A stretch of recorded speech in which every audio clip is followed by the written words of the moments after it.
questions you got? It's a two-parter. It's two-parter. Yep.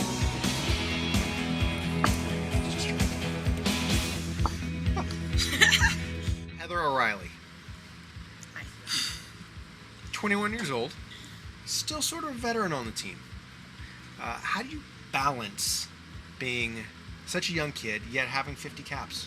Sometimes I'm seen a little bit as a goofball, maybe a little, I wouldn't say immature, but maybe late for the party, I don't know. And so, I was just thinking about how, my role in this team is going to develop and, stepping up in terms of, some leadership, telling some of the younger players some of the things that I've been through. And like, for instance, say we were at the ARCO Olympic Training Center and some of the girls on the team hadn't even been there, not even once, and I know that I've spent a good deal of my high school years there, and I was even laughing that I got half my high school education in those trailers with some of the tutors that they brought in for us with U.S. Soccer. So, been through a lot, and I feel like I can pass on some of my knowledge that I have accumulated. But you still feel like more of a kid than a veteran? I'd say I'm torn right now, like Yeah. that Britney Spears song. I'm not a girl, not yet a woman. I think that's how it goes.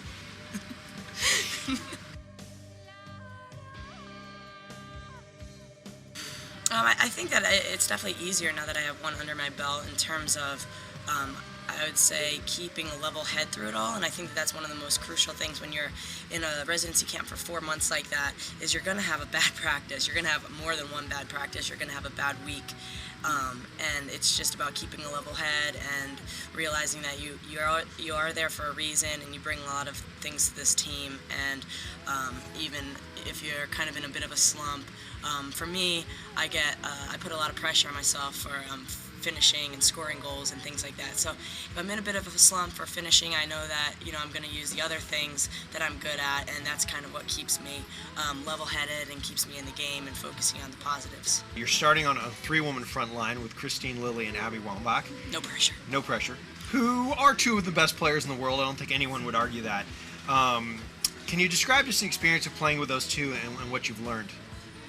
Absolutely. I think that as a younger player, I got a lot of experience playing with Kristine and Mia Hamm and Julie Foudy and a lot of those other players, and maybe a little awestruck in the beginning in my early years. But now that I've been on this team for a number of years and have got a lot of experience playing with Abby and Lil, I think more now it's my focus is earning a chemistry with them, and I think that they know that I can contribute to this team, and it's more just getting learning from each other and learning to play off each other, and I think that more time with each other is just going to help. We're going to go back to 2003 for a moment if we can. You were 17 years old, on your way probably to making the 2003 Women's World Cup team. You're going to be the youngest ever player to make a World Cup team for the United States. And then you got your first ever start against Ireland in Utah, Salt Lake City, Utah. Less than a minute into the game, you had scored a goal and broken your leg on the very same play. That pretty much knocked you out of contention. You couldn't make it back to make the World Cup team. Can you talk about kind of mixed emotions in breaking your leg and scoring a goal in your first start in the first minute? Yeah, a lot of pain at that moment, but I was happy the ball win it. But that was kind of a side note at the time, I guess.